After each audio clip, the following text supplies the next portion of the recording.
In this video I'm going to show you how to plot network graphs inside of Datascape. It's probably one of the more complex things to do with Datascape, and over time we'll try and make the process easier. But for now I'll step you through what you need to do in order to get the data in and to get it visualized.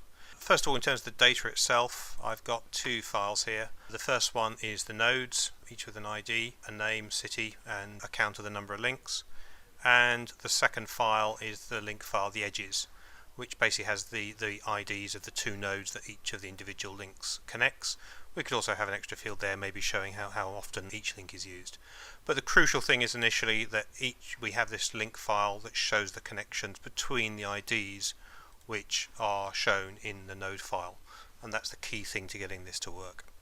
So if I go back to Datascape, so I've already set my axes up. So I'm going to bring in first of all the nodes. So go to the file reader and browse to the file I want. So there's our nodes file. And bring that in, import. And it's now asking me what mapping I want to use. I'm going to create a new manual mapping. And what I'm going to do initially is, it's already pre-populated row ID. It's suggesting I want to use links as seeing it's one of the only number fields there for the X, but I'm not going to do that. What I want to do is actually want to give that a random location.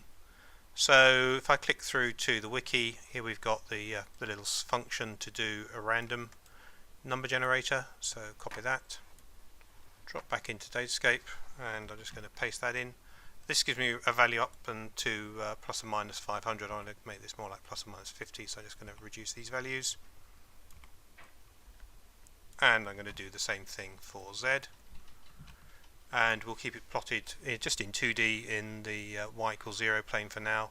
Happy with all the other values. What I'm going to do though, instead of having a fixed value for size, I'm going to put the value of links in there. That gives me a range between 2 and 19.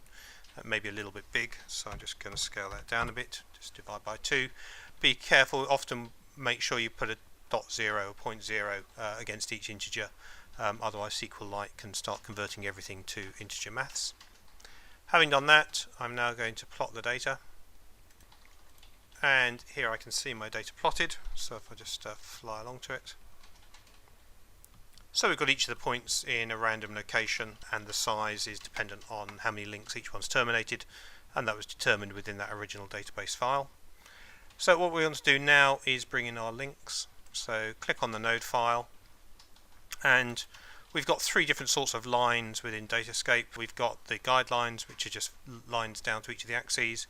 We've got connecting lines that are drawn dynamically from point to point. What I want to use this time is network edge data. So these are the lines that connect each of the different data points. So what I need to do is I need to bring in the edges file. Again, let's just browse for that. There's my links file.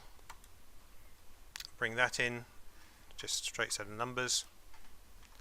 That imports OK. And now I need to create a mapping for this. Now this is a slightly different sort of mapping, because we're not going to be mapping to X, Y, Z. What we're going to be doing is we're actually going to be mapping between the two endpoints.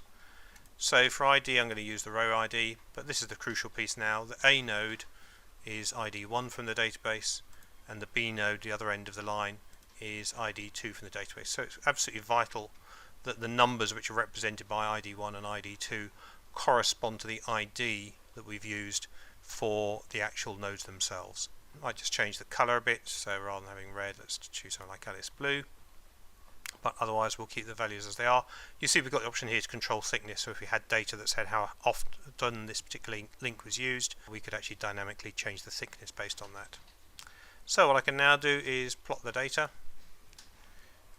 and there we see the data plotted, so we've got all the connection lines being drawn between each of the points. In a later version of Datascape we may well reintroduce the force graphs that we had in Datascape 1 to make the layout easier. But one thing we can do to improve readability is if I go back to my mapping for the nodes, what I'm going to do now is I'm going to change Y so as to actually make it based on the number of links. So basically the more popular a particular node is, that'll get drawn up into the 3D space, and that'll space out all the links to everything else. Just to complete the picture, I might just put in the information that each of the nodes represents. So name and city. And now let's plot that. and you'll see that the plot itself has changed quite dynamically, because we've now got all the nodes drawn up based on how often each one occurs, and that's beginning to give us a slightly more sensible representation of the data. And that's certainly one of the things we've found with using Datascape with network graph data, is what can seem like quite a bird's nest when it's just plotted in 2D. If you begin to pull it out by one value or another, then you begin to make a little bit more sense of what's going on.